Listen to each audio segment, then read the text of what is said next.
ang pambansang awit ng Pilipinas. Kayang mag-ibig sa sinamanan, alam ng puso sa likid ko'y buhay. Ang biglang lamang mag-ibig sa mandulugin, kita pasisingin sa kalagang tulong sa silipin at sa langit mo bamang, ay ilanang tulakaw isang pagkakalingaman. Ang isang magawag ko'y natunay na nag-iiging, ang tutuwid na parang na kailan ang kanyang matitiging. Mga araw na marami pagsinta, buhay langit sa mo. Ang bigaya naman ay malaki, ang mamatay ng dahil sa'yo.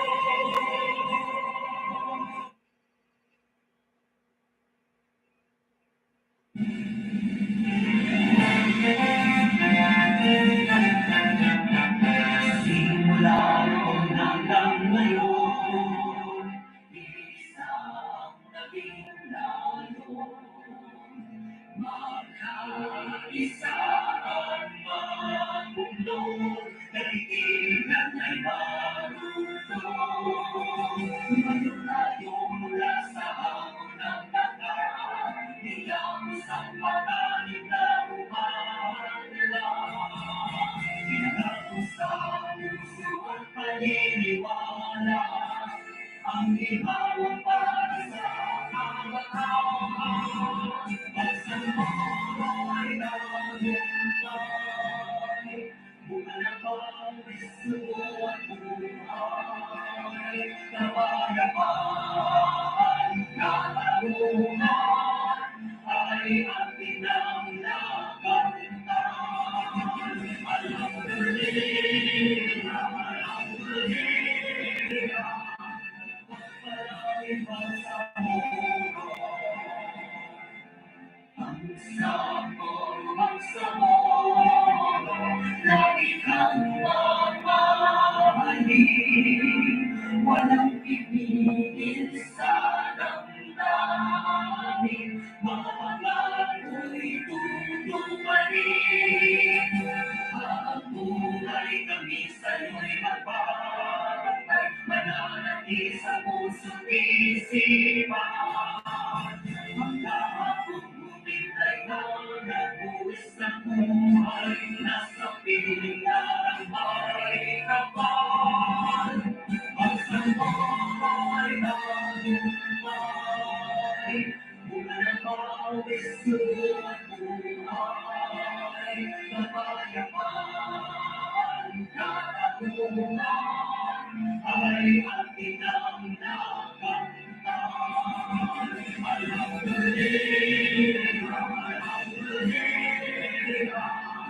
pagpalay sa mundo.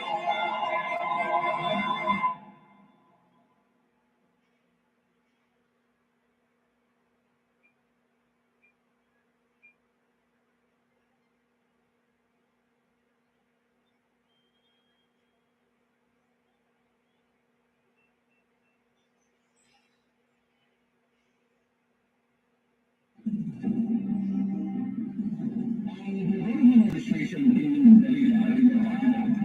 nais sumunod sa lakuyan at napapanahon.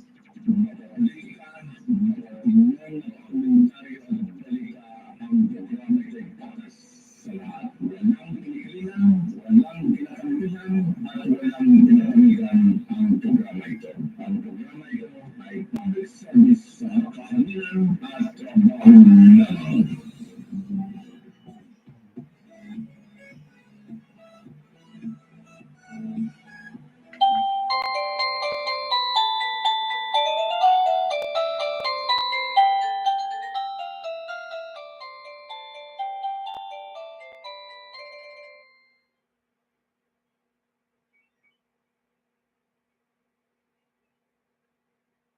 Female voice, male voice, lolly voice, monster voice. Bing, bing, bing, bing, bing.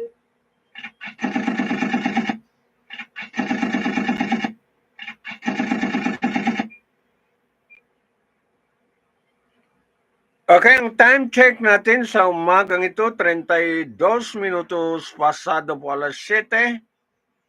Okay, araw po ng Miyerkules. Okay, 21 ng Pebrero 2024 mga kababayan. No? Okay, may masamang balita ko nasakap po mga suki. Okay, isang ustads dalubhasa po sa pag-aaral po ng gaman natin, no? Nadali po dyan sa Naga de Mapuro kung hindi ako nagkamali mga suki, no? Okay, mamaya tingnan ko yung balita yon mga suki, no? Okay. Tao po ng alam mo naman itong mga ulama, mga kababayan. Mahalaga po mga suki, mga kababayan, no? Ayan. Okay, so babati muna ako. Okay, mag-intro muna ako dito po sa ating programa. Okay, Consolidated News sa umagang ito, araw ng Miyerkules, no? Okay, dito po sa programa Halo-Halo Special, Opinion, Balita at iba pa. Kasabay po ng serbisyo publiko tinig ng mamamayan. At saka ugnayan ng mamamayan, no? Yung mga report na ganyan, ugnayan po ng mamamayan, no? Okay, so Naga de Mapuro po. Okay? May nadali po isang tao ng tao po ng ng simbahan mga sa atin, no? Sa masjid ba?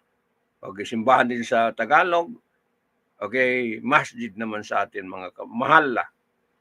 Okay, masaklap po mga suki, no? Okay, so hindi natin alam kung anong kadahilanan bakit po nadali po ang isang guro. Okay, dalubhasa po sa pagturo po sa pagdakwa, turo po sa sa religion natin Islam mga suki, no? So ibig sabihin hindi lang doon sa teritoryo ng Gaza City, Gaza Strip. Okay, ngayon sarapan naman ang mga ganitong kalagayan po ng mga ulama natin, no? So malungkot na balita. Okay, ang masasabi ko lang, inna lillahi wa inna ilaihi rajiun, no? Okay. Okay. Nakabati na ako, hindi pa, no? Okay, good morning, good morning, good morning. Okay, magandang umaga. Okay, sa universal greeting natin, assalamualaikum warahmatullahi ta'ala wabarakatuh, no? Ayan. So, yan po ang pambungad na hanapin ko ng detalye ng balita po. Okay, kung makita pa natin ng balita yan, no? Okay. So, yan po ang pambungad natin ng balita. Okay, at saka itong aking pinsan, GM. Okay, ginisa po sa House of Representatives kahapon, no? Itong si GM. Okay, matagal na po diyan sa ano, no? Okay, sa Basel ko mga suki, no? Okay, nagumpisa ata sa job order and then sa clerk and then collector. Okay, and then lineman. Okay, mag-aayos ng mga kuryente po ng taong Basilan mga suki, no?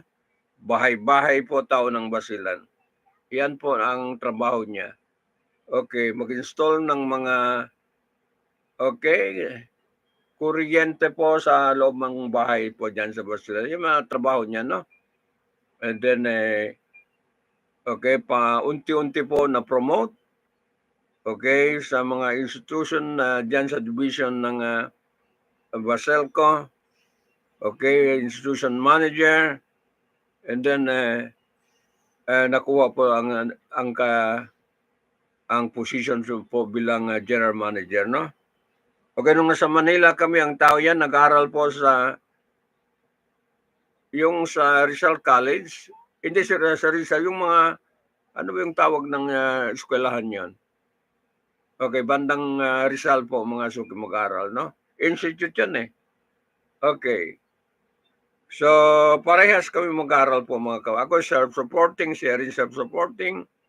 Okay, nakatapos po ng BS Management ata yan, no? Okay, kaya pag usapan management ay marunong yan. Okay. Kaya nga, wala tayong kulang kabigin po sa kanyang profession, no? Ayan. Yung nakuha niyang position GM, okay, ng ilang taon. Itong pinsan ko si GM, Haji na kasi ngayon, no? Haji Dusib Durapan, no? So, kaya in-advisean ko siya, pa-exit na siya. Okay, para hindi na siya magkaroon ng maraming problema pa po dyan sa Baselco, no? Tama na. Okay, mahaba na rin ang panahon mo dyan. Eh, time naman mag-enjoy ka sa iyong pamilya. Okay, ipaubaya mo na itong pa-exit ka na ng graceful exit dyan po sa Baselco na yan. Para hindi ka na magkaroon ng problema, hindi ka na magkaroon po ng stress. Bahala na po ang NEA. Okay. National ano ba yun? Electric Administration? NEA? Ayan. Siya ata mag-handle yan. Pabayaan mo na maghanap ng kapalit yan sa Basilan. Insan. Okay. Kaya nga, ay ang pinaka maganda sa atin ay pag-exit natin sa mga private man o government office, masaya ka. Ma-enjoy mo yung retirement po, mga kababayan, no? Yon ang pinakamaganda. Wala kang problema. Pag-exit mo sa iyong trabaho, okay, kompleto makuha mo ang benepisyo para sa iyo, no? Ayan. Okay, sa public hearing kahapon ay talagang okay, binusisi. Okay, ang problema po ng Baselco, no? Okay, so nakabayad pala ng mga interest ito, no? Magmula 203 hanggang ata kasalukuyan nakabayad po ang interest sa loan po ng Baselco. Okay. Pati principal. Okay. Ay, ano ba yung Napocor? Napocor mga suki, no? Mag-handle ng papautang sa kanila. Ayan. And then, meron pang pending utang po mga mahigit 3 billion. Pero hindi lang ikaw okay, Baselco General Manager, hindi lang ka magka-problema. Pati rito nga sa Zamboanga, ganun din. Sa Maguindanao, ganun din. Halos lahat po ng cooperative po ng kuryente ay nagkaloko-loko mga suki, mga kababayan. Na? Ayan. So, hindi lang tayo naka-experience dyan sa Basilan, halos lahat po nagka-problema, no? Kaya sinabi ko kahapon, maraming nagdaan po ng mga general manager dyan, presidente dyan sa Baselco, so huwag natin ay i-single out. Isisi po ang pinsan ko, mga kababayan, no? Huwag natin i-single out. Okay, baka naabutan lang yung problema, okay, nung pag-assume niya ng general manager dyan po sa Baselco, no? Okay, marami pang nakaraan mga GM dyan. Okay? 7 taon na ako sa provincial government. Alam ko ang problema po ng Baselco na yan, mga suki, no? Okay, kasi nung mga panahon namin, sinisingil kami, okay, dyan po sa governor's office, ng mga malaking bill po ng Baselco, mga suki, no? Kaya halos nag-aaway na po dyan sa singil po ng bill, no? Ayan. So, yan. Ang last may payo ko sa kanya ng aking pinsan, sabay kami mag-aral. Okay, pa-exit na lang mga suki, no? Para maganda ang kanyang buhay, no? Okay, punta ka rito sa Zamboanga. Okay. Tingnan natin kung anong problema mo yan na sa Baselco yan, mga suki, mga kababayan, na. Okay, paliwanag natin sa pamagitan ng okay, news, kung meron ka man na problema Diyan po sa Basel ko mga suki, mga kababayan. No? Okay, huwag tayo magkalimutan. Okay, parehas tayo galing po sa wala sa isang kahig, isang tuka mga suki ng mga panahon natin. Na? Okay, ngayon lang medyo nakaangat-angat. Okay, dahil po pagsikap natin dahil meron tayo pinag-aralan. Okay, yung mga pinundar natin, may pinundar ng mga anak natin yun ang dahilan kaya ang buhay natin na bago mga suki. Dahil po yan sa pag-aaral natin, no? Okay. So, wag natin pabayaan, no? Hindi natin pabayaan si Joseph Durapan. Haji Joseph Durapan, tulungan natin sa kanyang problema. Damayan ba? Ayan. Hindi pag-pin down sa isang tao po gumagawa ng kabutihan, mahabang kabutihan na diyan po sa bayan natin, probinsya ng Basilan, no? Ayan. Talagang i-rescue ko siya.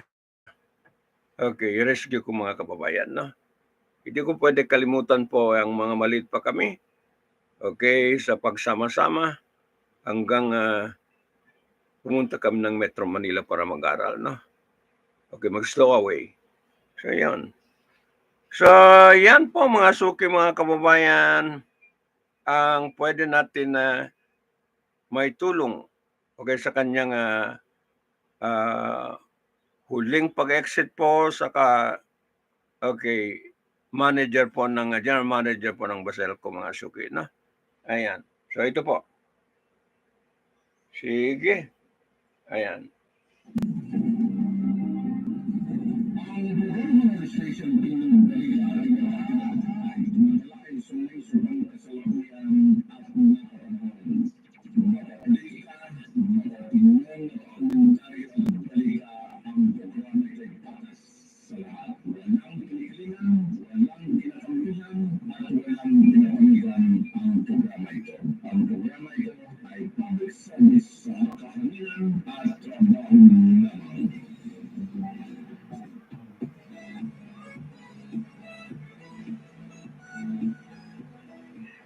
Okay, di mo naalala pag dyan ka sa quarter mo kay may quarter sa tirahan, no? Diyan kay General Lisandro Abad yan, no? Former Chief of Staff. And then pinapunta mo ako diyan sa iyong quarter. And then kung minsan pinapakain mo pa ako. Okay, and then minsan binibigyan mo pa rin ako ng mga pamasahe pa uwi kahit hating gabi, no? Okay, ganun po pagmahalan namin nung mga panahon yon. Okay, naalala mo pumunta ka sa amin? Okay, matulog ka sa amin? Ganun din pag-treat sa'yo, no? Kahit pinispis na sili, lagyan po ng mantika, asin, basta makakain lang mga suki, mga kababayan, no? So, ganun po. Okay, pagsama namin noon ng unang mga panahon, mga suki, no?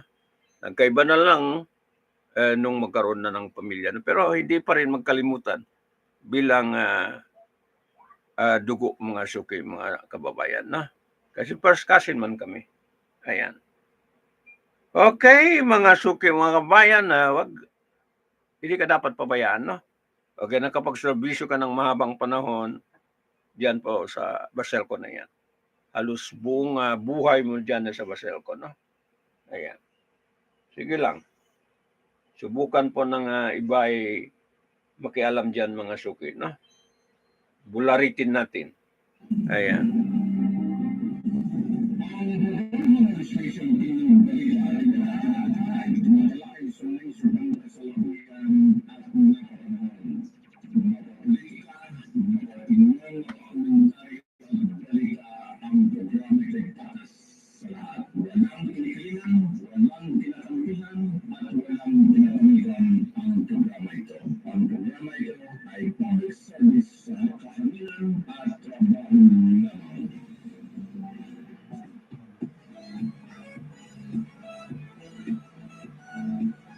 Okay, nandito ang ADLSNTV News Corporation ay kung tama ka, magdepensa sa iyo. Insan. Okay. Nandito. Kung tama ka, huwag ka matakot. Sa tama. Ayan po mga suki, ang masasabi ko lang na. Sige. Female voice, male voice, lolly voice, monster voice.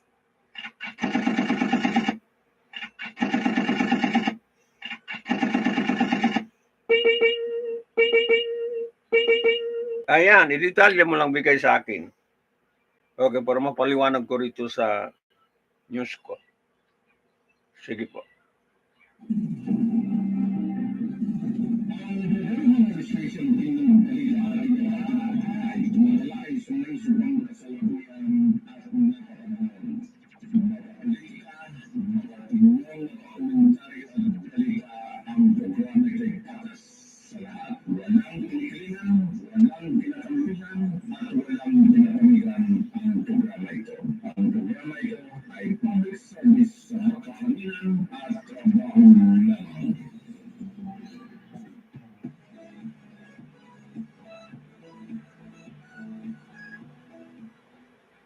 Okay, sandali lang.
Okay.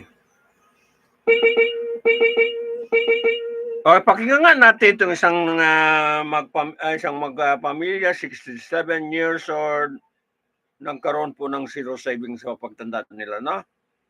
Okay, 67 years old of financial mistake.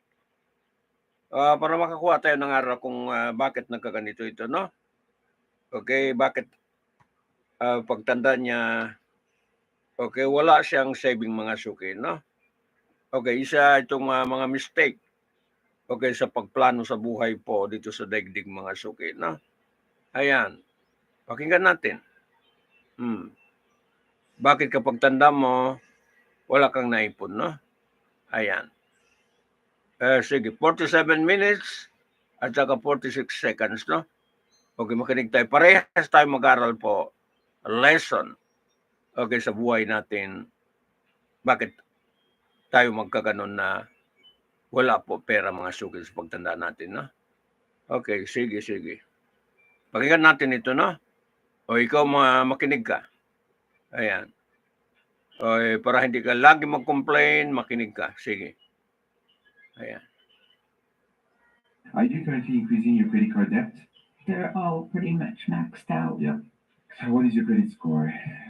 It's 574, down from like 710. Catherine here at 67 years old has one checking account with a current balance of $295. Do you have any saving account? It doesn't have a balance right now.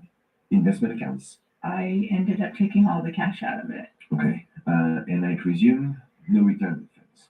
No. I'm going to ask you a couple questions as I think about my recommendations, because we have to pull somehow, somewhere, either additional income or slightly reduce your expenses. Welcome to Finance Action, the show where we take action. My name is Roman, and today I am with Catherine. Catherine, how are you doing? I'm doing fine. How are you? I'm doing great. Awesome, Catherine. Let's look at your profile. You are 67 years old. You're originally from Connecticut and you currently live in Seattle. You are primarily retired, but you also work as a women empowerment coach. Is that right?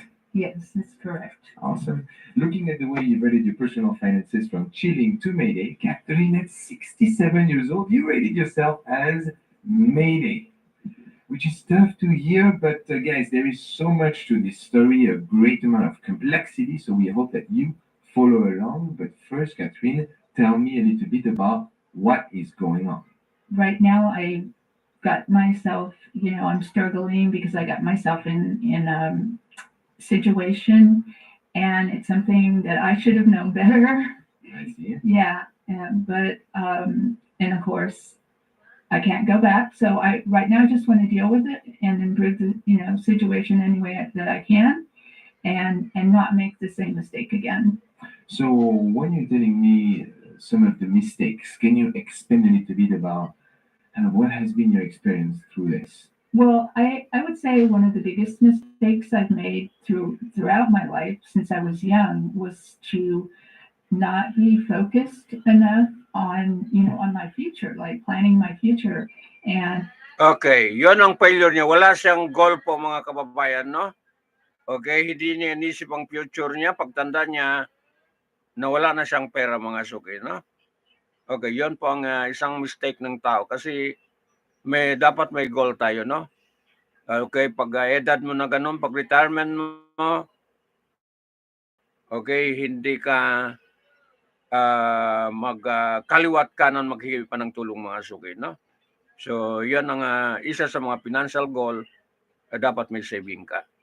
Pag tanda no, paugoy-ugoy ka na katulad ko, halos hindi na makalakad, okay, meron kang pambili ng, kahit papano, meron kang pambili ng medical, o kaya pagbili ng yung sakit sa mga paa, okay, sa sakit ng kamay. Yung nerve pain, yan po ang pinakamahirap po mga suki, no? Okay, and then paglalakad mo, ay pagtikang mo ay mabilis ang lakad mo, no? Dahil yon sa katandaan na po mga suki, no? Okay, paglalakad mo, maglakad ka parang mabilis ka, parang patakbo-takbo ka. Okay, kasi sign yon ikaw ay matanda na, no? Hindi na yung tikang mo, paglakad mo, maiksi na lang yung kwan mo, no? Ang pagtikang mo. Yan po, mabilis ka maglakad. Yan po ang isa sign po ng mga expert sa kalusugan ay ikaw ay matanda na. Ako ganon, pag maglakad ako, okay, malapit ng tikang ko, o kaya ay paugoy-ugoy pa, ganon-ganon ba? Kasi masakit ang mga bewang, masakit mga hita. Yan po mga suki, no? Masakit ang kamay. So, senyales ay matanda na. So, wala siyang plano po itong matandang 67 Amerikano, no? Amerikano pala. Okay, sa kanyang buhay. So, yan ang dapat pag-isipan natin, no? Pag maglakad ka na maikli ng tikang mo, tapos mabilis pa, maglakad ay ibig sabihin, wala na. Okay, matanda ka na. So, pag ganun mga status ng buhay mo, dapat meron po nakalagay sa mga investment, sa saving, and then kung wala ka, meron ka madukot po mga suki, mga kababayan, no? Okay, additional doon sa mga pension mo, ayan po, dapat pagpraktisan natin na bilang mamamayan, bilang society, na pagtanda natin, meron tayong madukot kahit paano. Ayan. So sige, pakinggan natin ng mga gandang aral dito, no? Ayan. Kahit hindi na tayo mayaman katulad ng mga billionaire, hindi na. Basta before pumunta ka sa libingan ay talagang meron kang hindi ka in trouble po sa iyong pera. Pagplano mo sa iyong sarili mga suki, na. Okay. Hindi na kailangan na super mayaman ka, super kwan. Importante lang, maintenance po pagtanda mo mga suki, no? And then masakitin ka na, iyan po dapat ay ipaplano po ng isang mamamayan. Okay, mapa-Muslim man, okay, mapa-Kristiyano, mapa-IPs, okay, mga kanyan, yung tribe people, ganun po dapat ay planuhin natin, no? Tandaan natin, maikli ng tikang, okay, mabilis maglakad, sign na po yan ng katandaan mga suki, na. Ayan. Sige, senior citizen ang tawag na noon. Ayan. Thinking about, when I retired and that kind of thing, and how I should have like some kind of retirement. And I remember like hearing about how at that time when I was very young, how some people had retired and they only had Social Security, and I was thinking, oh my God, that's crazy. Why would someone, do that? And guess what? Never say never. Right, indeed. You will find, guys, that Catherine is in actually a pretty tough spot from a succession of behavior that potentially could have done better. But as you mentioned, life has not been easy for you. Can you walk me through briefly some of kind of the big events that have pivoted your life? As I mentioned before, I was very young, just barely 21. I had my oldest son. And 2 years after that, I was raising him by myself. And then eventually I had another son. And by the time I was 26, I was a single parent of 2 children. And I was not receiving any child support. So I went back to school because I thought I had a chance at a better job with an education. So I worked part-time and went to school full-time with a lot of help from my mother. And, then I graduated, but I wasn't focused enough on where I should go, in what direction I should go, how I should build my career, and in the best way. And again, not thinking about planning for the future. And, it is so true that when Okay, isa po sa mga advice natin, no? Sa mga senior citizen. Okay, pagtanda mo, hindi ka magkaroon po ng utang ba na malaking utang, no? Yung tinatawag na debt trap. Okay, hindi ka matrap ng utang mga suki, na. Yan ang pinaka-advice natin po sa pag-senior na tayo. Wala tayong utang, malinis ang record natin para hindi tayo habulin po kung sino-sino po mga kababayan, na. Yan ang pag-exit mo. Okay? Ako naka-experience ako mga suki, no? Yung natalo ko sa politika diyan sa Isabela City. Okay, halos hinahabol po sa utang. Okay, kasi nakautang sa politika. Yun nga nasabi ko na bankrupt, benta mga motor na bentang mga kotse, lahat-lahat po na bankrupt. Tapos inaway pa po ng inaway pa ako ng mga pamilya ko. Ginawa ko ay maglayas po, mag-stow away. Okay, para hindi na ako makarinig po ng yun ang gamot eh. Okay, mag-hijra. Ang tawag doon, mag-hijra. Hijra. Okay, umiwas po sa mga yung mang-away, maningil. Okay, kailangan lumayo mga suki. Solution ba? Ayan. Naka-experience ako ngayon. Nung natalo sa politik mga kababayan, diyan po sa Isabela City. Ayan. Wala talaga. Zero. Ang recovery ko, sinasabi ko sa inyo sa totoo lang, no? 500. Kumuha po ng DTI certification para makapag-start po dito sa microphone, no? Okay. Punta ko sa DTI Jensen, diyan po sa City DTI. Ayan ko kung diyan pa si Engineer, sino ba yun? Sarko. Ayan. Maglakad papunta dito ay magmula po sa dyan sa isang subdivision. Okay, para kumuha lang po ng DTI permit, no? Ito po ang kasaysayan po ng microphone ito, mga suki, no? Talo lahat, lugi lahat, walang pera. Ayan, ang maglakas loob, kumuha po ng DTI permit, no? Hanggang sa ngayon ay 2 permit ko ay naging corporation na po, mga kababayan, no? Ayan, sa papeles, okay, naging corporation. Magsimula po ng 500 pesos. So, hindi ko alam kung ano pa ang susunod nito ng mga suki, mga kababayan, no? So, may mga business na. Okay, diyan po sa labas ng kwan namin. Ayan, physical and online business, meron po mga suki, no? Ayan, magsimula ng 500 pesos. Ayan. You get older, you go, oh my God, where did the years go? Yeah, it's like one day you turn around and you're going, where did the last 40 or 50 years go? Which sounds crazy, but it's true. Wow. So when you're telling me, Catherine, you were not focused, what do you define as that focus? I feel like, number one, I should do what I do nowadays, was just try to keep myself aware of what's going on in the financial world, but also about how things, work. I wish they would teach about credit cards and interest charges and how you're going to pay 5 times as much Yeah. if you just pay the minimum. They don't teach you how to budget until it's too, until then you get yourself in trouble and it's like backpedaling. So I think that's something really missing in our educational system, but that's my opinion. And being a single parent, that was difficult. I mean, I really wasn't able to save. I was going to school and only working part-time and, had 2 kids. It would have been different if I were single. So I wasn't able to save then.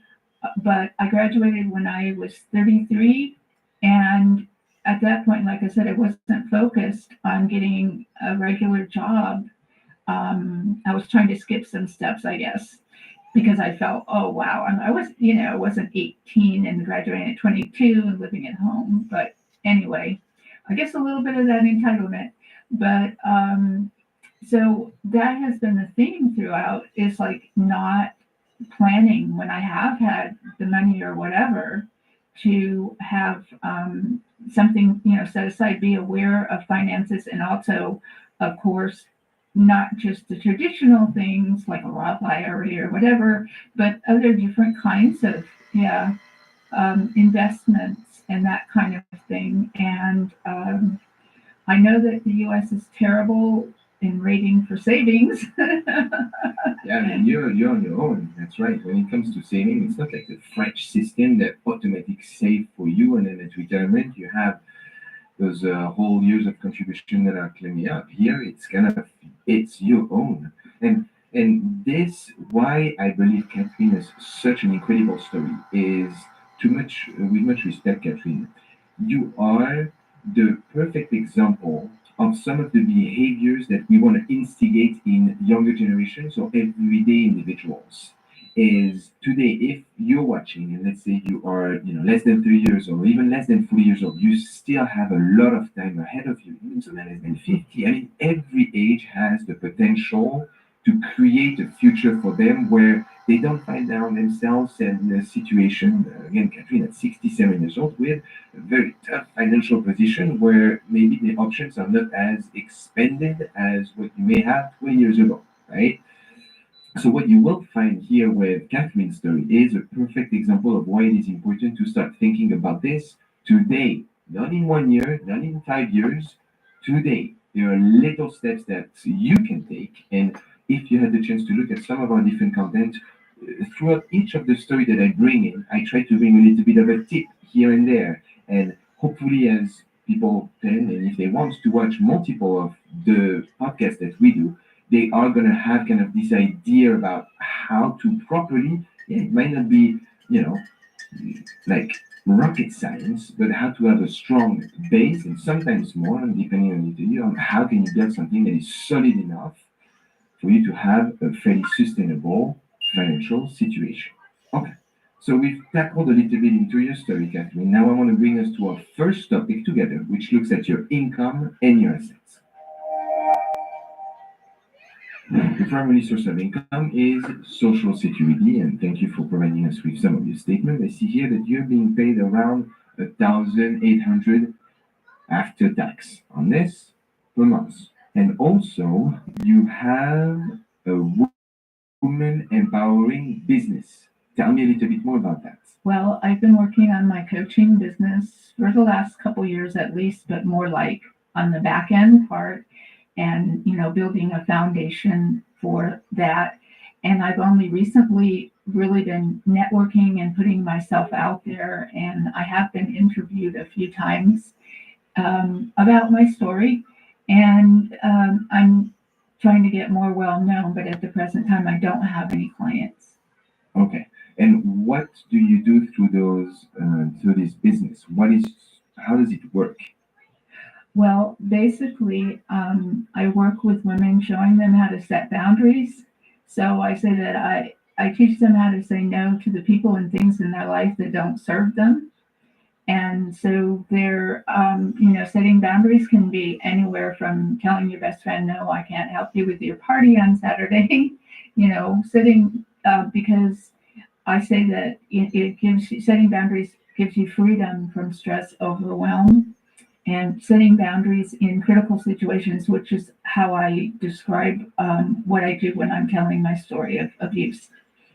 Your story of abuse? Yes. Okay, can you tell me a little bit more about this? So you've lived that? Yes, twice. So you mentioned twice. Hold on, what do you mean by that? Actually, I have two children and they have two different fathers. Actually, they're grown, not children, but they're always kids. Anyway, both of their fathers were very abusive, and I was only with them each for like 2 years, and I was very young. So I finally left that situation for good when I was like 25. And then, like I mentioned, I went, back to school. So the epiphany I finally had, I think that got me out of that is that,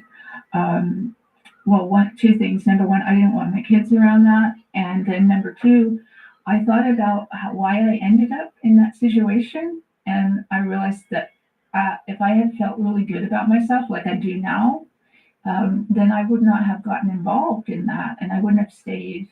Okay, what gave you the courage to get out of this? Yeah, there's kind of a story. It's something that happened one day that finally was like, when I was like, oh my God, I was actually afraid for my life. And I said, I really have to get out of here. So I planned to leave, and I just basically took my kids and moved out while he was at work and disappeared. Whoa, okay. So you're definitely speaking by experience on this business venture. Yes. But today you're not generating any income of this, right? No, unfortunately I'm not. Okay. So do you have any other streams of income? No, just a little bit of money from my the money I make on the online reseller platform, but it's just a few dollars a month right now. How much would you say you make? Oh gosh. I'm lucky if I make $30 or $40. Oh, I see. Okay, so fairly negligible. I'm still going to count it for this for financial aspect. So if we think about your age, in the median income in the United States, for people that are higher than 65 years old, okay, 50% of those individuals make less, 50% make more. The median income is at 53,200. You are currently making 31,800. So you are in the lower bracket of that, okay, which brings you a net per month of about 1,850. Okay, this would be okay if you had some strong retirement funds on the side, which, as far as I see, it's not actually the case. So let's move on to some of your assets. You provided us with your statements, and it's fairly straightforward, guys. Catherine here at 67 years old has one checking account with a current balance of $295. Do you have any saving account? I have a savings account, but it doesn't have a balance right now. Do you have any Investment accounts. I had an investment account, but I ended up taking all the cash out of it. Why? Money was so tight every month. Okay. And I presume no retirement funds. No, But you have a car. yes, I do. Okay. What do you drive? I drive a Honda Accord 2005 EXL, Okay. How many miles? about 160,000. Okay. So if we look at a Kelly Blue Book value for it today, if you were to sell private party, it's around 4,500 for that car. So this together, Catherine, brings your current total assets at 67 years old at 4,795, out of which liquidity less than $300, which is why we are, guys, in a fairly mayday position. Not only because we have a fairly lower income than what we would like, but also because we don't have much asset to back it up. Okay, but all is over, Catherine. As always, we are in your best interest, looking to see kind of what type of ideas could we get out from this. That brings me here to my next step. Okay, ang kanyang total asset ay mga 4,000 mahigit, no? $4,000 dollar. Okay. So, talagang kumbaga sa kuan ay gipit talaga mga suki, no? Okay, sa Amerika pa siya. Mabuti ang nag-sustain sa kanya ang kanyang SSS benefit, mga kabayan, mga retirement benefit niya, no? Hindi naman siya sobra po kasi may kotse man siya. Okay. Meron siyang sariling kotse kahit luma po, mga kababayan, no? So, yan ang mga financial failure. Okay, sa hindi po pagplano sa buhay natin po, mga kababayan. Hindi tayo mag-aral. Okay, pagplano po ng buhay natin, no? So, isang financial failure. Okay. Financial mistakes. Ayan. Meant your expenses and your debt. I will start with one that is pretty straightforward. Your housing expense. How much you spend per month on rent? $400. Does that include utilities? Yes, Okay. $400 in Seattle. How do you do it? actually live with a relative. Okay, well that's nice. And you're able to assume that for a long time? Maybe just another year or two. Okay. Ooh, and you don't think you can stay there longer? I might be able to, I'm not sure. Okay. If you don't have the chance to stay there longer, do you have another option? I do have a plan, yes. Okay. What is your plan? My plan is to get actually actually in a tiny house because they're still affordable. Okay. Yeah. Well, we'll have to see with what money on this, huh? Yeah. Well, that's why I want to get rid of that debt. Like I Okay. said, bad. Okay, ang plano niya ay kukuha daw siya ng tiny house. Okay, very affordable po sa kanyang sa kanyang retirement benefits, mga suki. Sa kung dito sa atin SSS, no? Social system. Social security system. Ganun din natin sa Amerika, meron sa social security system, no? So yan. So ang option niya, kasi mataas ang binabayaran niya buwan-buwan sa kanyang kasalukuyan, tinitirahan, mga $400. Maghanap na lang siya ng tiny. Okay, maliit po. Pero very affordable, no? Ayan. Very affordable. Okay, matirahan lang. Disyente matirahan niya, no? Okay. Ito po ang plano ng 67 years old. Okay, walang plano sa financial freedom. Nagkaroon po siya ng financial mistake pagtanda niya, no? Ayan. Yeah. That's right. But we'll be going through this right now. As I look into your housing expense against your income, it's at 22%. We like it to be below 28, so you're doing good on this. $400, it's tough to beat. Yeah. Okay. Number 2, transportation. You own your car outright. I see here that you have insurance with USA at $53, very good, as well as gas. You recorded about $20 in your recent statement. That brings your transportation expense to 4% of your income. You barely drive, pretty much. You never go out. Yes. Okay. We like it to be below 15. So far, so good. I can't say anything. You're very frugal. I like that. Now, ladies and gentlemen, this is where the pain comes in. I am here seeing about 7 different credit cards. Some of them with balances between, $110 with Affirm, which is okay. Okay, no, but if the balance is low, up to $7,298. Well, what I see though is that this one has a 0% interest, so it seems that you've consolidated that debt. Right. However, if I look today at the sum of your credit card debt, going through multiple ventures from PayPal, Nordstrom, Chase, Affirm, Credit Union, and so on, you currently sum, Catherine, to 20,400. Okay.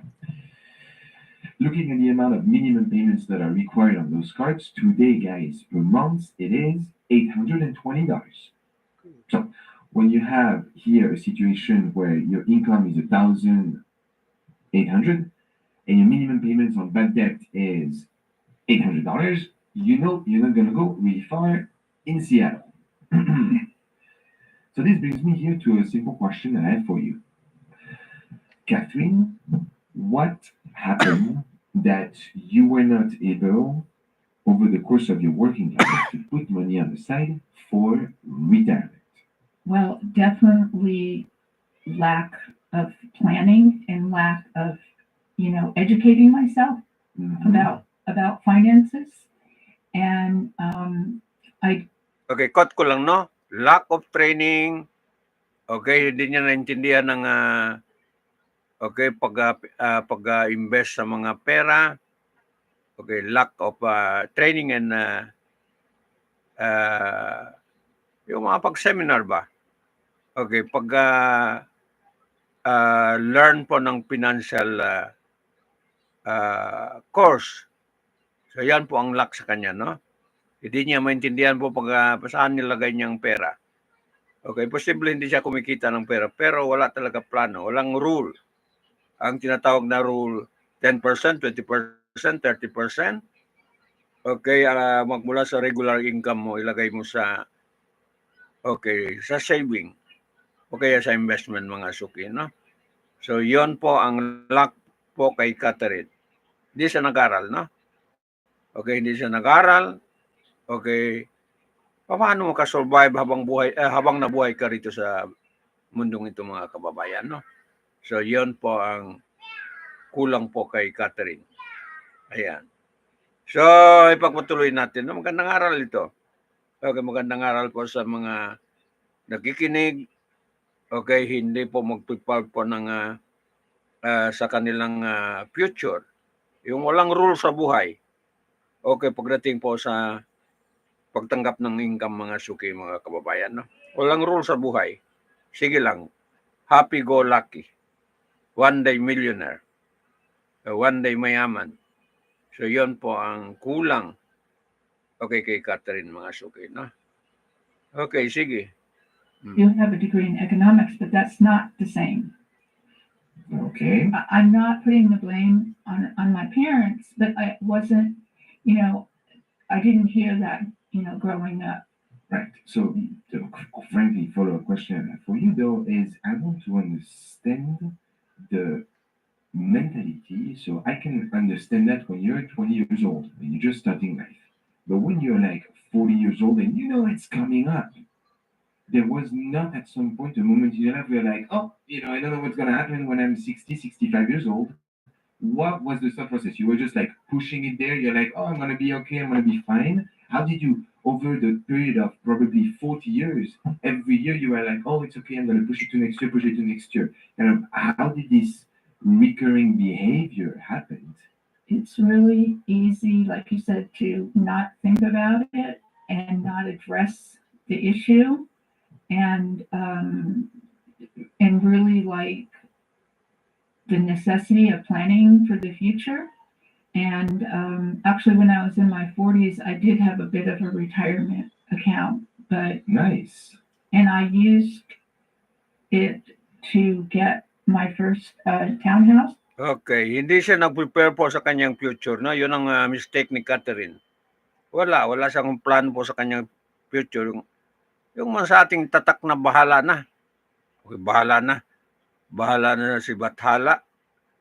Yun, walang kuan ba? Okay, bahala na. Yung tatak na bahala. Okay, mali po yun. Negative ang impact noon, no? Yung tatak na bahala. Kailangan future mo ay may goal ka, mga suki, no?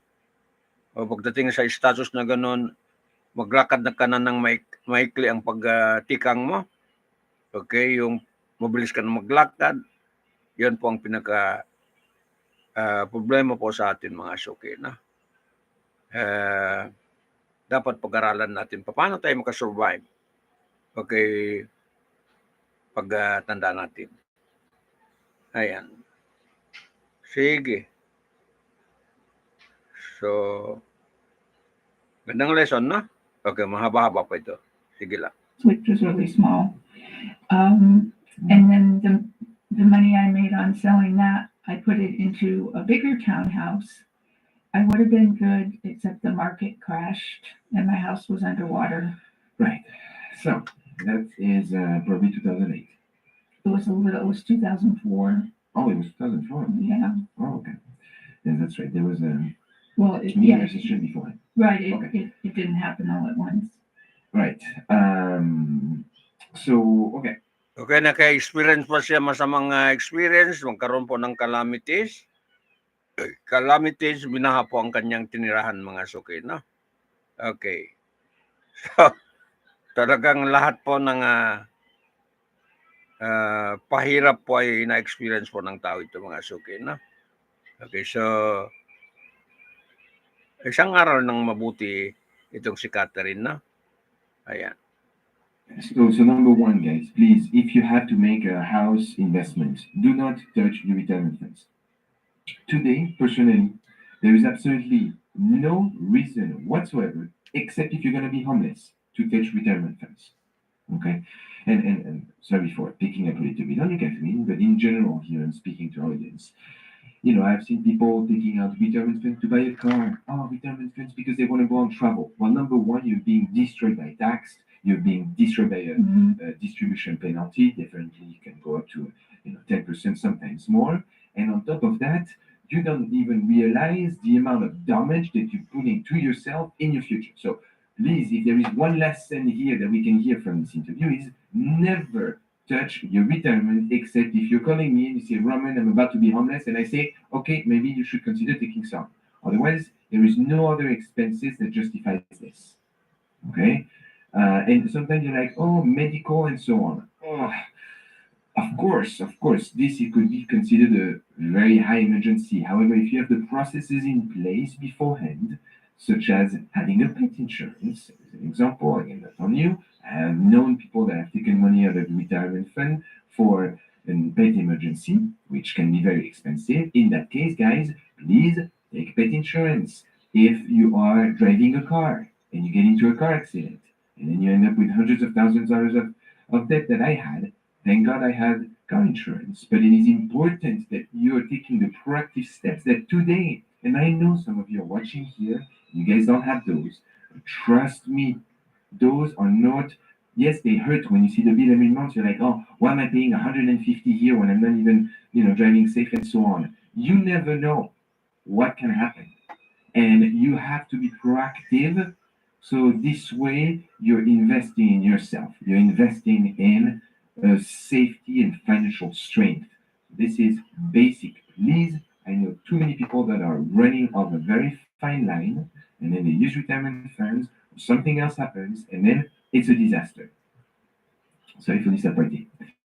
Catherine, coming back here to your case, it is true personally that I find it a little bit disappointing that the alarm didn't ring a long time ago. For example, maybe when you were in your 50s and you knew that it was coming and you still would push that. But the question I have for you is, were you living a high life at the time? Or you have always been struggling financially? I have always struggled financially. The few times that I had a little bit of, extra money, Okay, na si Catherine ay talagang mag-struggle po financially, no? Ibig sabihin, lagi po kapos. Okay, lagi po kapos sa kwarta. Okay, itong si Catherine, Madam Catherine, no? Struggle sa buhay niya. Okay, pera po. Okay, lagi po shortage sa pera mga suki, mga kababayan, no? Okay, sa gastos niya pang-araw-araw. So, sige si Catherine. Okay, magandang araw po sa lahat ito. It seems like, and I'm not talking a lot, in maybe 20 or 30,000, and then I end up spending it on things that I think were going to improve my life, but they didn't end up. I didn't follow through with them or finish them or whatever. What were those, for example? Give me an example of something that. Actually, I've spent thousands of dollars on coaching. That's not unusual for coaches, but none of that has helped me get clients. So So the coaching industry, look, people need to save money, but somehow, it is true that it's tricky. Like, I love the coaching aspect. I don't deny it. I feel like it's a good business to be. Jack of all trades si Catherine, no? Okay, pumasok sa mga coaching industry. Okay, yung mag-coach ba? Okay, magturo. Ayan. Kunyari mga consultant. Okay. Yan po ang buhay ni Catherine, no? Jack of all trade. Maraming pinapusukan, pero hindi po magkaroon po ng success sa kanyang buhay, no? Okay. So, maraming klaseng tao ganun, no? Jack of all trade. Pero ang resulta ay wala. Okay. Negative po mga suki, no? Dapat meron kang mga specialization. Okay, may share mo sa kapwa and then magkaka-income ka, no? Okay. Magkaka-income ka. Ayan. Kasi bawat ang sinasabi mo, okay, dapat maging income yan. Okay, sige po si Catherine, no? Ayan. But sometimes people, if they decide to buy a course or they decide to engage in this, you have to go all in. And I believe by looking at statistics that the amount of people that buy a course to then actually apply some of that knowledge is generally fairly low. You get motivated. Yes, I'm going to do that course. I'm going to do this. Oh, yes, there is a financial component. They buy the course. It's kind of like the gym. Yes. Exactly. They buy the gym and like, yeah, I'm going to do it. I'm going to do it. And then you're down $5,000. So I don't criticize the fact that there are courses, although, the courses to be valued at that price. But what I mean by that is it needs to be some type of actions. There needs to be accountabilities when you don't have and you just throw money like this and there is no accountability after that. It is on you generally to hold that accountability, but it's tough. How much have you spent on courses? Last December, like over 2 or 3. Okay, ganun sa plano, no? Dapat magplano ka, secret muna, no? Okay, plano. Brainstorming. Okay, and then pag meron kang plano, nabuo mo na, kompleto na, and then action, i-execute mo kaagad po yung plano mga suki. Kung nakita mo may potential at saka may gain, may return of investment, execute it. Okay, para magkaroon ka ng passive income po mga kababayan, no?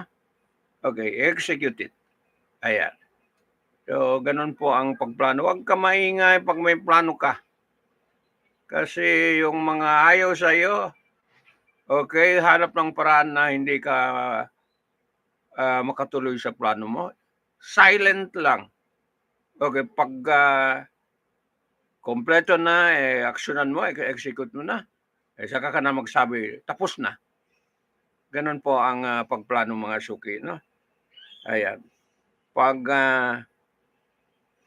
accomplish na, sabi ka na, may kwan na. Ayan. Pero sa stage ng pagplano ay huwag ka maingay mga suki, no? Kasi yung mga inggitero, yung mga ususero, yung mga marites, hanap ng paraan po na hindi mo pagtagumpayan ng plano mo mga suki, no? Okay, ganun yun. Okay, ako ganun eh. Saka lang makita eh kung nabuo na. Okay. Tahimik-tahimik lang. Yun po ang sekreto po, okay, ng pagplano, no? Pag meron ka mga project, so yun po ang gagawin mo, tahimik ka lang muna. Ayan. Saka ka na maingay, pakita mo na sa Facebook kung tapos na. Ayan. Wala na eh, tapos na eh. And then, kumikita na. Okay, ganun po pagplano natin sa buhay, no? Para hindi magkaroon po ng failure yung mga plano mo. Months I spent like $2,000, but I actually owed a total of $6,000 and wasn't able to continue, so I had to stop. I had to stop, and yeah, that was very, very stressful because I don't ever recommend doing that. I had signed a contract, so I was in default of the contract, and I was hugely stressed out about that. Yeah. And so, and it's very true that people spend money on courses and then they don't finish. And I'm a good example of that. I actually spoke with someone recently, and they told me that Tony Robbins admitted that only 5% of the people he works with actually follow through and complete. And yeah. You're selling a dream. That's the thing. Yes. It's like any product. People are selling yourself a dream. So what does that bring us today? Well, that brings us into a very, very tough spot where, Catherine is actually very well organized, guys. She came here with an Excel sheet that has every single expense very well highlighted and categorized. And I love to see that. You have a very good idea of where your expenses are going through. And let me tell you, it's very frugal, except for one thing, Catherine. Here, you're recording. Okay, pagkatapos mo na magplano, magtapos na ng success mga plano mo, and then network ang kailangan mo, no? Connection. Okay, doon po sa project mo. Ayan. Connection na lang ang kailangan mo mga suki, no? Okay, mag-connect ka kung paano ka siya naka-benefit and then ikaw naka-benefit mga suki, no? Huwag ka mag-connect ay maging problema. Okay, maging problema. Halimbawa, negosyo. Maging problema sa negosyo. Huwag mo gagawin pa mga mag-connect ka. Parehas ang interest nyo. Kumita siya, kumita ka. Yun po ang pag-connect ng network, mga suki, no? Okay, makagain parehas. Kasi negosyo ang hawak mo eh. Hindi ka naman public service. Okay, so ito sa news, pwede ako, okay, kahit sa public service, pwede yon. Pero sa negosyo, okay, katulad ng isang negosyo minded global food lines, dapat ang connection mo, parehas kayo kumita po mga suki, no? Ibig sabihin, ay exchange of goods, o kaya bumili ka ng goods sa kanya, and then bebenta mo, o kaya goods mo, i-deliver mo sa kanya, and then makagain ka.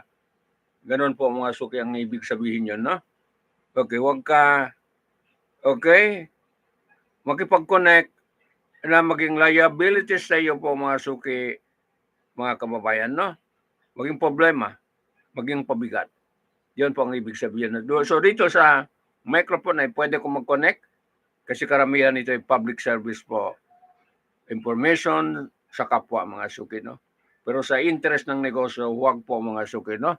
Okay, maging burden, maging barrier, okay, sa iyong negosyo. Ganon po. Sa interest mga suki, no? So, ganon po pag-connect, pag-network po, paghanap mga connection, okay, sa negosyo mga suki, no? Okay, so overtime na pala ito, no? Okay, nakakonsume na ko 1 oras at saka 10 minutos po. Okay, pag recoaching dito po sa programa natin, no? Okay. So, tandaan nyo, ganun po. For food, $450. To which I ask you, Catherine, what are you buying $450 worth of food every month? Well, obviously, what you used to be able to buy, even at Trader Joe's, which is less expensive, it costs $100 for 2 bags of food, which is nuts. Yeah. So there are definitely alternative options to this. We'll be speaking about this as I think about your situation. But other than that, actually, I'm very happy that to see that you're not spending money on uselessness like coffee and so on. You're literally living bare bone. Are you currently increasing your credit card debt? They're all pretty much maxed out. Yeah, indeed. So that probably had a pretty strong impact on your credit score. Yes, it did a severe impact. And what is your credit score? It's 574, down from like 710, When were you at 710? probably about 8 months ago. That was a quick downfall, huh? Yes. What happened? It kind of snowballed because I wasn't paying attention to how much my payments were getting to be. Mm-hmm. And then that cut into my food budget. So I ended up buying food on the credit cards, and I have never done that in my life. And don't ever do that. Yeah. And so then it just got worse and worse. And then if I had an emergency come up, then I had nothing to fall back on. No emergency fund. There you go. Point number 2, Yeah. guys. Somehow everything that we see in this show is being portrayed here through our friend Catherine. But here you see it's principles that we are showing in truth. We're not crafting stories or crafting recommendations. Okay, so yeah, that's right. Actually, most of your balance are pretty much maxed out on your credit cards, and although it seems that you've been actually paying minimum payments on those, so you've not defaulted, it is the component around credit card utilization. When you have a credit card limit of 1,000, by the time the statement drops, you want to have a balance of less than 30%, and you want to pay it instantly. No more credit card debt, one of the worst type of credit card that can exist. I mean, at least you don't have payday loan debt. I'd like to see that, huh? You know payday loans? Those are the worst. No, I've never done Yeah, that. well, at least I'm glad that you don't know that they exist. It's about 391% of interest. And if you have the chance, guys, we've had actually a video of someone that borrowed $400 and the loan cost him $1,200. Might as well go look for the late breaker loan types. Okay, so that is kind of your situation here. I see that you have a pet as well, but you're very frugal. You don't have pet insurance. But why don't you have pet insurance? It's not because I But believe you me, would, if you had the money, would you take pet insurance? of course, I love my cat. Okay. All right, now, Catherine, that I have a good understanding of your situation, let's look together at our next segment, the money case.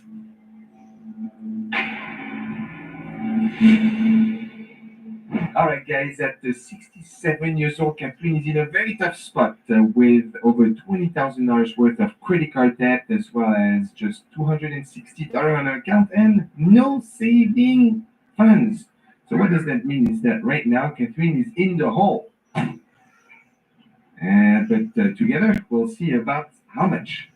So, Catherine, as we look into all of your expenses right now, you are underwater, not by $100, not by $200, but by $481 per month. So this, Catherine, is the amount of money that, while being very frugal, you are losing per month by just assuming minimum payments. So you're not even paying back debt right now, which is tough to see. The situation is pretty critical, but we will look together at different options that Catherine has into our next segment as we move into our recommendation section. All right, so Catherine, now let's look into the good discussion, the good aspect of our discussion. Let's look at what I would do if I was in your shoes.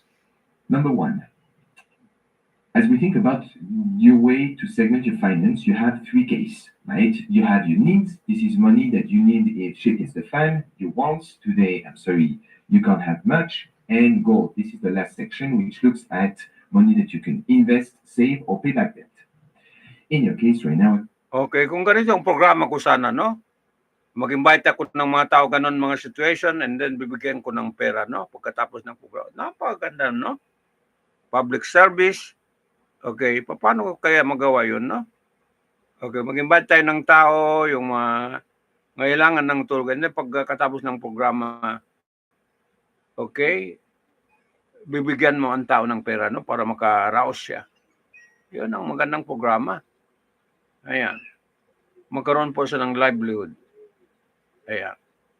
So, jackpot si Catherine, binigyan ng itong host itong mga suki, no? Oh. Ayan. Ganda, no? Ayan. Saan nakuha niya ang ano niya, no? Pantulong niya sa kapwa. 125,766. Okay. 3.3 likes. 3,000.3 likes, no? Ayan. Galing, no? So, pag aalis ni Catherine, bibigyan niyo po ng pera po ng itong host ito, no? So, may mag-sponsor ito, no? Okay, sige. Tuloy natin ng kasaysayan po ng 67 years old, financial mistake, the impossible rescue. Ganun ang program ito, no? Okay. Ayan. So, ang ganda, no? Okay. Ginawa niya ng invited guest, and then pagkatapos ng programa, meron po rescue, no? Tulong. Yun ang gusto ko mga ganito. Sino kaya mga may bukas na puso yan, ganun mga programa, no? Okay, mag-sponsor po ng sa Halo-Halo Special Opinion Balita, diba pa? Okay, sa programa Serbisyo Publiko Tinig ng Mamamayan at sa kasanggunian po ng mamamayan sumbungan ng mamamayan. Ganda ito, no? Napaganda po ng programa. Okay. Ulitin ko ang title niya, 67 years of financial mistake, the impossible rescue, mga kababayan. No? Yun ang public service gusto ko. Ayan. Makatulong po sa kapwa. Pero kailangan talaga parang mga philanthropist work, no? Ayan. Sino kaya may lakas loob na ganun, no? Okay, dapat may foundation ako. Okay. As we mentioned previously, your needs sum to 2,337 while being very frugal, except maybe for the food portion. But that brings that your needs to your income at 126%. So you're underwater by 480. Well, by definition, where does this leave us? This leaves us with want of absolutely zero. Daming pera binigay, no? Okay. Zero again. I'm going to ask you a couple questions as I think about my recommendations, because we have to pull somehow, somewhere, either additional income or slightly reduce your expenses. I'm going to start with number one. You mentioned that you're selling stock on Poshmark.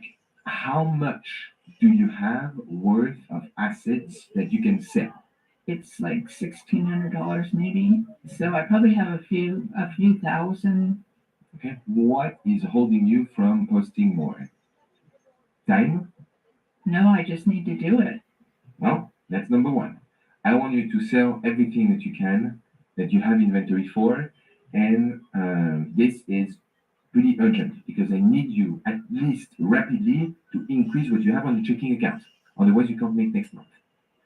In addition to that, I invite you to please revise your prices, because if you have $1,600 worth of sales and you're selling for $30 a month, you probably are mispricing your items.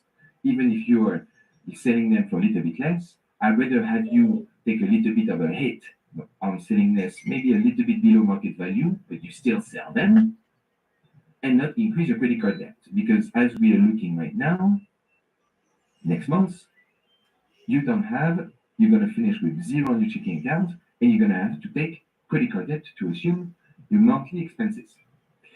Number two, so you live with a relative, and you're paying currently $400 per month.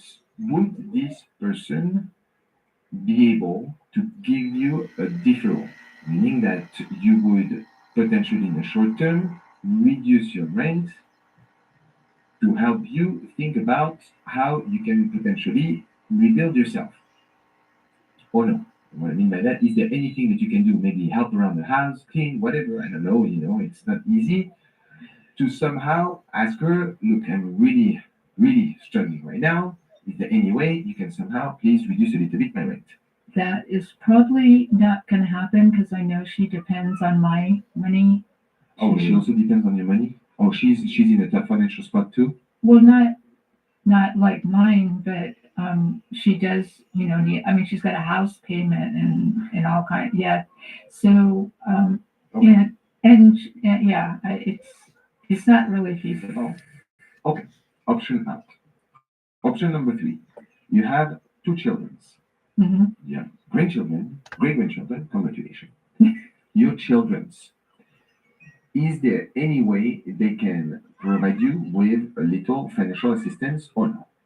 No. You're on your own. Okay. Number 4. Are you expecting to receive any type of lump sum, inheritance, family assets, or anything in the short term? Like, for example, something that from an aunt, from anyone that may happen to come at some point in the coming months? Not that I know of. Nothing. Nothing. Next one. Are you a good driver? Yes, I'm a very good driver. Are you good at walking around a bit? It depends on how far it is. Okay, because what I was thinking potentially, and this is a very tough one to say at 67 years old, is could there be a way, Catherine, for you to leverage your car? And what I mean by that is you could potentially have the chance to use your car to do, it's tough to say, things like Instacart or DoorDash, where you would deliver food. Now, I know it's tough. I know it's not the most fun, but you can do around $20 an hour or something like this at the time that works for you. If your car is in a good condition, this could give you at least a little bit of income on the side. And generally, is a fairly low risk. I'm not asking you to do Uber, although your car will not qualify. At 67 years old, it's tough. It could also allow you to, continue to move, and it could, to keep energized and so on. Think about those opportunities as long as you don't have a criminal case or something bad on your driver license. No. You could average around $20-$25 an hour doing this. Okay, it gets you out of the house as long again as your car is running sustainable and you take insurance. So this is a little bit of a side income. It could potentially give you a little bit of a legway, even if you do it 1 or 2 nights a week. Think about it. It's $100 here and there. It's not too bad. And it's generally a fairly safe spot. I know many people that are a little bit on the, elder aspect that do that as well. Okay? Do you think that there is any chance that you can get back into the workforce? Into something that is maybe not of a high paid position, but that can allow you to have some type of an income or not? Because I give you an example. I have to scavenge for everything that exists, Catherine. Okay, when I go to Goodwill, sometimes there is a person at the entrance that greets me, or when I go to Walmart, there is a person at the entrance that greets me, and sometimes it's a more of an elderly population that kind of is forced to work. In your case, right now, you have somehow to bring additional income somewhere, and you've been running your coaching business for a while. It is difficult, to get clients and so on and all into this, but right now we need immediate income. How do you feel? And maybe it's not this, maybe it's, I know you're a fan of Trader Joe or something like this. Maybe I know it's tough at 67 years old to say, hey, Catherine, go back to workforce. But, I'm kind of scavenging for resources here. I actually had looked, I was looking for more for remote jobs. I do have a skill which I've made money for before. Okay. I do editing work. Oh, okay. Yeah. Editing work for what? Like writing editing work? I have edited resumes in the past, but actually right now I'm working on editing a book for someone I know. And I edited a book for her before. Okay, so potentially what you could do as well is leverage this aspect into websites that allows you some type of freelance. Okay, you could consider things like Fiverr.com. Now you're going to compete in a world of globalization against people that generally charge much less. But hey, somehow you have to find a place or something to make money. It is maybe a second breath for you to think about maybe a passion that you can monetize. Okay, the coaching is nice, but coaching is also very difficult to make money. Yes. We need money immediately. So, okay, I'm glad to see that you're taking action on this, but honestly, I would try and see if there is anything that, at least in the short term, could help you, give you a little bit of a breathing, a little bit of something to breathe on. I actually can't work like a regular job where I would have to stand or do anything. I have a problem with my back. What about sitting? Yeah, I could sit. That's it. Okay. Mhm. But there are a lot of remote jobs. I've signed up with a few companies so I can start looking again. Okay. Okay. That's good. All right. Now let's move on. So this is a little bit about additional income. Let's move on to help. There are many things that exist for people that are struggling. Okay. Thinking about food banks. Okay. I apologize to tell you this, Catherine, and I'm not gonna like it. But today you're not in a financial position to buy food at Trader Joe's. I'm sorry to say that. In your financial spot, you should be networking your way around food banks, around free food aspect. For example, there is a vegan Thai food truck that serves food for free 3 times a week. Maybe it might not be near where you are, but downtown, and it feeds people around 3 times a week. Now, I'm not telling you, to go around and scavenge for food that much, but you could be leveraging associations and kind of non-profit organizations that could potentially help you. Because let me tell you, you're not the only one that is in this spot. But right now, showing $450 of food expenses is very tough as you think about maintaining this in the long run. Maybe you can allow yourself $100, $200, but I want you to start encouraging about searching for how maybe non-government help, because I know you mentioned that you cannot have access to all of that, but there is a bunch of non-profit, and I can give you some websites after, that you would buy a basket of fruit, legumes, and so on, and very good stuff for a very good price. In addition to that, outside of going to fairly expensive venues like Trader Joe, to me it's expensive, you could go to what is called outlets. You have grocery outlets that is about 50-60% of the price for very high brand items. And so there are other options that you think, because right now there is nowhere else I see where you can save money. You're as frugal as it comes. You don't have Netflix, you have the phone, internet, your car insurance, and that's it. And of course, your health insurance. But I have to say, Catherine, I honor your mental resilience to your situation because it is very tricky. And I think it's because you've lived through a lot of this, that you're used to those swings. And I'm very impressed by that resilience that you have. Okay, sandali lang, no? I-pause ko muna, no? Okay. Hindi ako naka-pause. Hindi narinig kita. Ang gobyerno legislation ng balita ay nalais sa may subang kasalukuyan at napapanahon.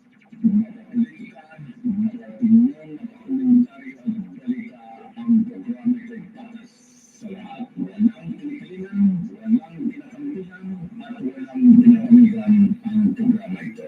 Ang programa ito ay public service sa makahaminan at trabaho lamang.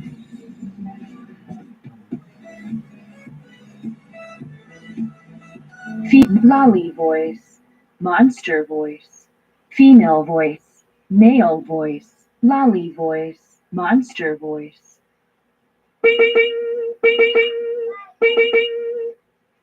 Awesome! Awesome! Awesome! Awesome!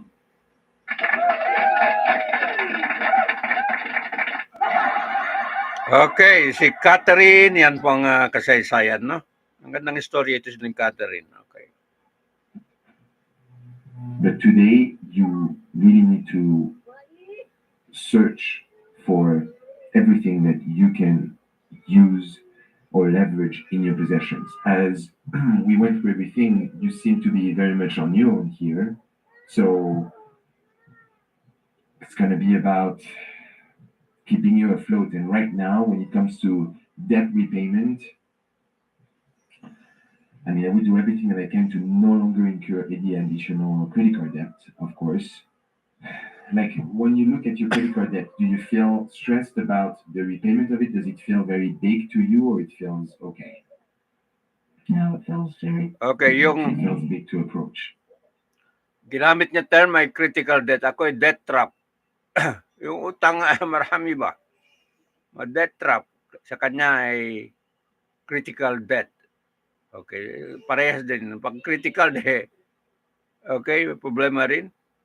So, debt trap, parehas din. Okay, ginagamit po ng itong tao ito, no? Yeah. How can we even deal about this credit card debt? Because I would think, would there be any chance that you would be able to consolidate? Do you have access to any additional consolidation or no? I had a good credit score when I consolidated it before. But you don't think you would have access anymore? No, I don't think so. The only thing I could think of, Yeah. but it would be a short-term thing, obviously, would be to talk to the companies and get them to temporarily lower my payments. I would reach out. I mean, it's going to be difficult because it's a signed contract. I know how to deal with them. Okay, reach out to this. Catherine, can I hold you accountable to do anything you can in the next month to make an additional $1,000? Yes, I do very well when I'm held accountable.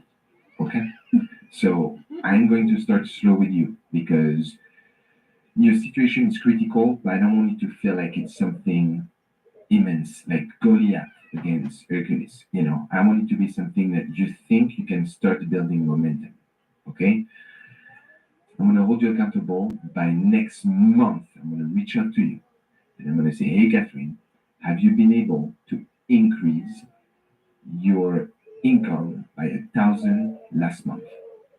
And from that, I want you to put a little bit money on the side, around $500 on the side, okay, that you're going to put in your saving account, okay, and $500 that you're going to try and pay back the credit card debt with the highest interest. Why do I not say put everything into a credit card?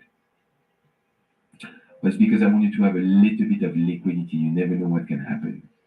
I'm hoping, this is my hope, is that you're going to start to build some type of a momentum. Be as nice as you can with the person that currently hosts you at your place for $400 a month. Because if you don't have her right now, and I don't know your whole life, but financially you will be in a very, very tough spot. So you need to be able to hold this. If you have to, sorry about that. If you have to help around the house and so on to show that you want to stay there and that you're good assets and you're here to help, hopefully she can allow you to stay there for longer because you need to. I know you have this project about the tiny house, but right now it's about survival. I don't want you to be a homeless or anything at 16 years old. It's gonna be tough, but you can still do it.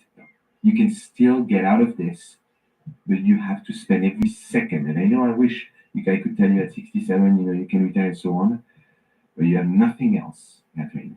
Every second to find help around what exists, non-profit, maybe non-government, and increase your income. Do you shake my hand and in a month you're going to do it? Okay? And we'll be following up. Well, I have to say, over the past decade, I've had the chance to work with over 150 cases at least, and this one, to me, has got to be one of the toughest because of the age component, kind of the planning, the current severity of the debt situation. But I have hope. I have hope for you, Catherine. I have positive vibes that I'm sending your way.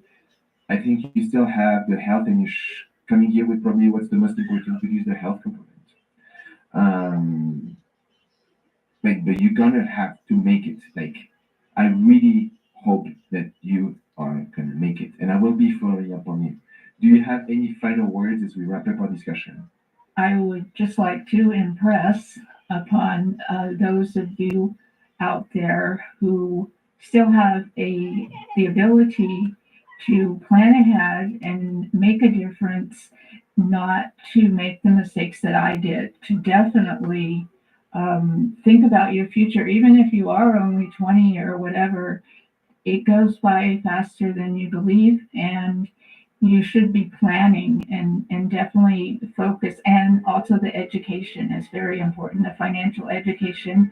Educate yourself you're not getting it at school, well, educate yourself. There are a ton of books out there. And now that we have, the internet, oh, you can find pretty much any. Okay, ang last advice ni Catherine, no, kasi nangyari sa buhay niya, okay, dahil dapat magkaroon tayo ng financial education, no? Okay, kaya itong BAM government sa kanilang okay, pangarap, okay, may bangko sila na free from interest, or dapat ang BAM government mag-educate sa mga minority, no? Minority Bangsamoro, para merong kinabukasan po ang Bangsamoro, mga suki, no? Okay, napakalaga yun ng tool of financing, tool of investment, ay matutunan natin, no? So, mag-appeal tayo sa BAM government na ipagpatuloy ng education po sa financial education, no? Okay, financial education, financial literacy. Okay, hawak ngayon po ang card bank. Okay, ng Bangsamoro government, no? Bago lang. Okay, so salamat, Catherine, no? Sa iyong kasaysayan. Okay, na aral po sa marami mga suki, no? Thanks, Catherine, no? Okay, your background, your profile would teach to many people globally, mga suki, no? Okay, inulit ko, 67 years old of financial mistake, the impossible rescue. Yeah. Right? So, yeah, definitely make a plan. And if you have someone like Roman to work with you, that's even better. Someone who's knowledgeable and can, show you the right direction to go into. Yeah. I have nothing to say. I hope you guys had a chance to watch our other content. Catherine, it was a pleasure to have you. We hope to see you guys next time. Until then, à bientôt. This is a follow-up to my meeting with Roman. I am really happy because he gave me the impetus to actually go and find a job, and I did it. I will be working part-time and teaching ESL, English as a second language. So I'm really excited about that, and that money is going to go to pay off my bills, which will greatly relieve a lot of stress in my life. So I'm very thankful to Roman for that. He's a great guy, and he knows what he's doing and what he's talking about. Okay.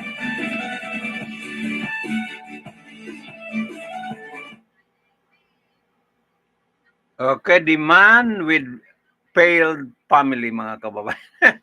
Ang ano niya, no? Ang gandang content ng video content niya.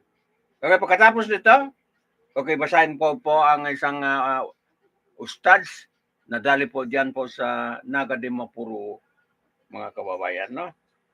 Okay, basahin natin ang detalye ng balita ito. Bakit binaril po itong guro ito, ustads, mga kababayan, no?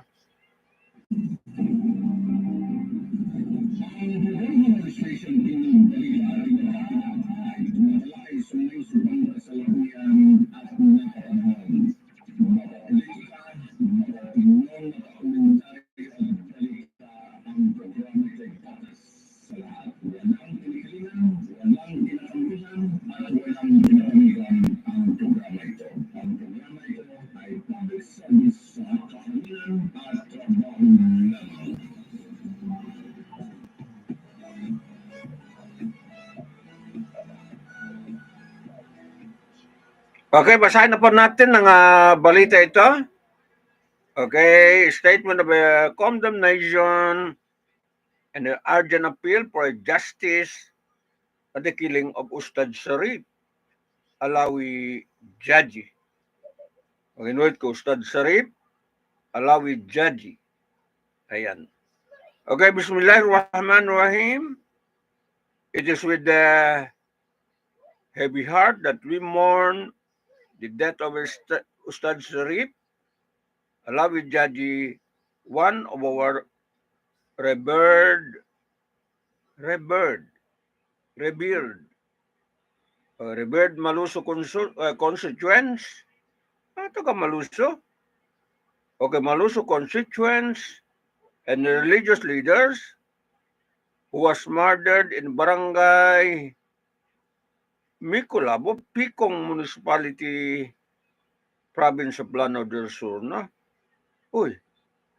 We strongly condemn the killing of Ustad Sarip Alawi Jaji and openly express our resounding protest on the senseless act of crime and the violence that took his life, even as his companions who endure several bullet wound. Magtablig ito. Our community in a devastated by the untimely demise of a such noble a man and a spiritual mentor to many of his murid students were immensely benefited from his deep knowledge and the wisdom of Islamic teachings and practices. Maghurog sa tayo, no? In the face of this tragedy, we call upon all authorities and the local government unit official of a Picong municipality to vigilantly and swiftly conduct investigation into the murder of Ustad Jaji. We trust that those concerned will leave no stones unturned in bringing the perpetrators to justice. Okay, in a society where people are not spared from the pervasive threats of heartless criminals who have no regard of a human life, justice must prevail, and that those responsible must be held accountable for their action. Islam also forbids violence and senseless killings, and that those responsible should face the punishment as prescribed in the sacred law. Okay, in this time of adversity, let us stand together against the senseless acts of a murder and violence. Let us all be united in our unwavering commitment to the preservation of peace, justice, and equality within our communities. Hani A. Booth, Mayor, Municipality of Maluso, President of LMP Basilan Sapte. No? Taga Maluso pala ito, no? Okay, kasi baka maghurod sa ito punta dyan sa area na yan, mga suki, no?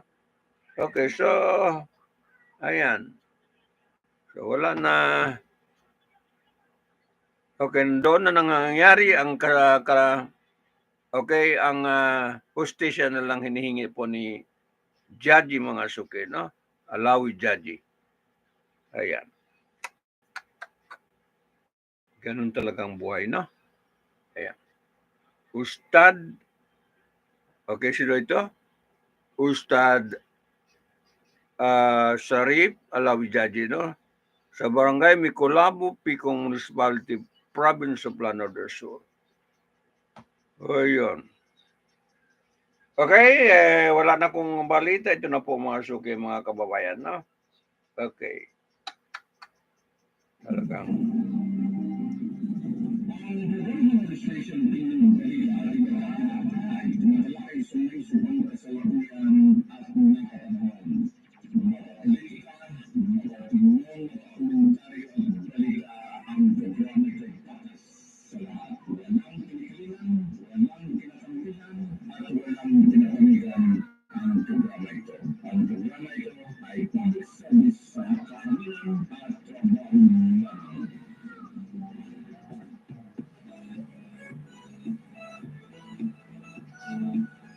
Okay, ito po. Para kay Judgy.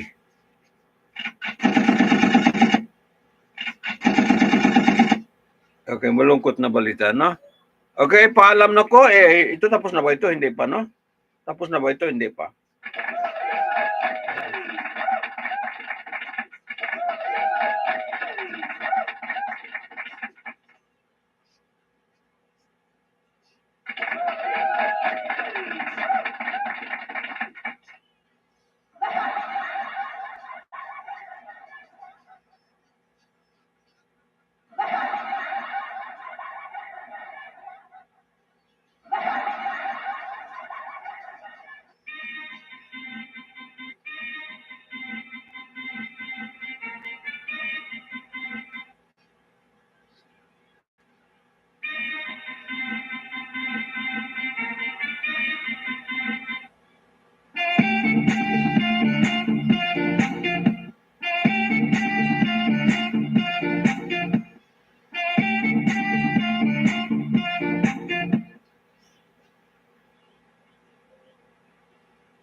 Okay, dito po magtatapos ang balita natin, mga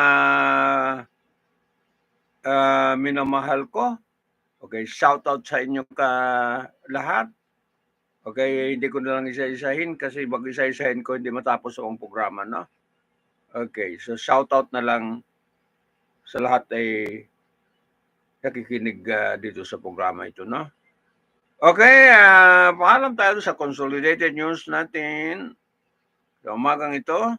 Okay, sa platform ng ADLSNTV News Online Corporation.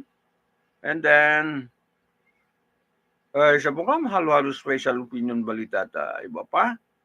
Okay, kasama sa Servisyo Publiko Tinik ng Mamamayan at saka ugnayan, sumbungan ng mamamayan. Okay, kaya nga alam natin itong mga nangyayari po sa kung saan-saan mga kababayan, no? Okay, dahil sa pangitan po ng malakas ang network natin, okay, dito sa news ito.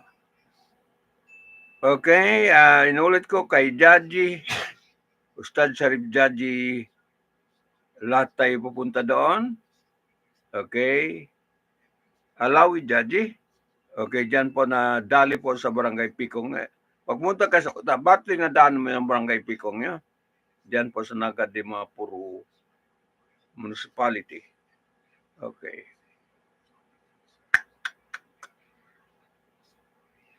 Okay, ano bang tawag in short ang ano yan, no? Okay, Sultan Nagadimapuro.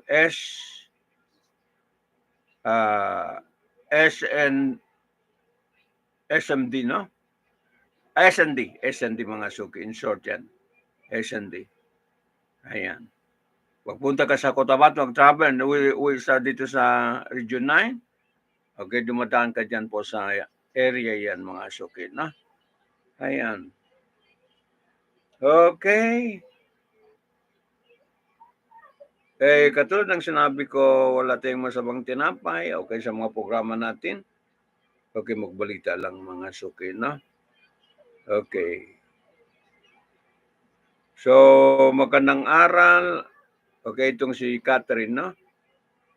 Dapat maliit pa tayo. Pag mga 20 na tayo, okay, hanggang pag-retire natin may plano na sa buhay mga suki, no? Basta nasa income capacity ka pa, okay, gagawin mo ang pag-ipon. Okay, hindi mo masabi pagtanda mo na okay ka. Basta ugaliin po maliit, medyo malaki ang kita mo ay tabi ka talaga. Okay, pagtanda mo, katulad ko pa, ugod-ugod na. Okay, maglakad ay, okay, maikli na po ang tikang, Pag nanakit ang katawan mo, ang tuhod mo ay may pambili ka ng medical mga suki o kaya cortal. Ayan. So yan po ang iwanan natin sa umagang ito. Wala tayong masamang tinapay sa lahat ng ginagawa natin. Okay, puro kabutihan mga suki, no? Okay, paano? Okay, this has been Abs Damahan lamang po sa umagang ito. Okay, shout out na lang sa inyo lahat po. Balik ako ng mamayang hapon, no? Bye-bye na. Ayan.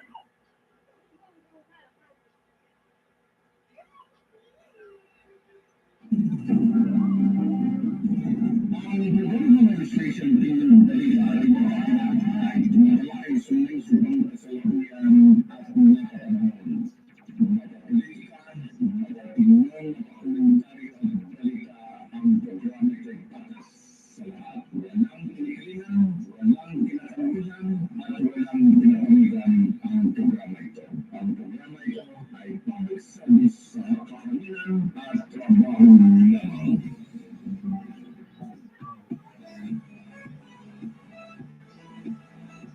Okay, naalala ko po ang matagal na programa ng series po ng program po ng John and Marsha, no? Okay, si Aling Deli Atay-Atayan po pag mag-advise. Okay, tinuligsan niya po si manugang niya si John, itong si Dolphy, no? At saka Nida Blanca. Okay, okay, biro yun. Pero, okay, komedyante, pero maganda po yung huling, yung si Deli Atay-Atayan mo, Deli Atay-Atayan. Okay, pag in-advisean niya si Marsha, si John at saka Marsha, no? Magsikap ka. Magsikap mga suki, no? Ayan. Hindi ko makalimutan. Tawang puso ko sa programa yon, no? John and Marsha. Okay, mga dikata, kasi paulit yung 70s ata yun, o 60s pa. 70s hanggang 80s, hanggang inulit po, okay, pagtanda po ni Dolphin. Ang gandang program yun. Sana ma-revive yun. John and Marsha, no? Meron mga personality. Okay. Kasi tinuturing po ay si John ay batukan ba, mga tamad. Okay, tamad po mga suki, no? Okay, aral sa mga tamad, dapat talaga masikap ka. Okay, masikap, kahit may kunti lang ang tulog mo, okay, basta masikap ka lang, no? Okay, John and Marsha, naalala natin. Okay, so, okay, bye na, no?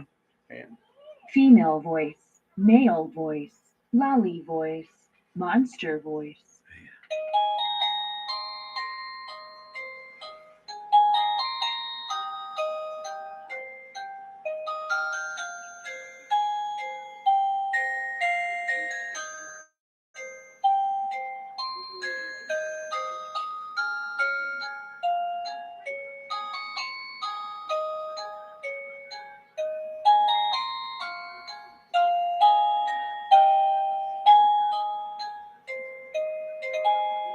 Okay, isa pa programa, maganda rin, no?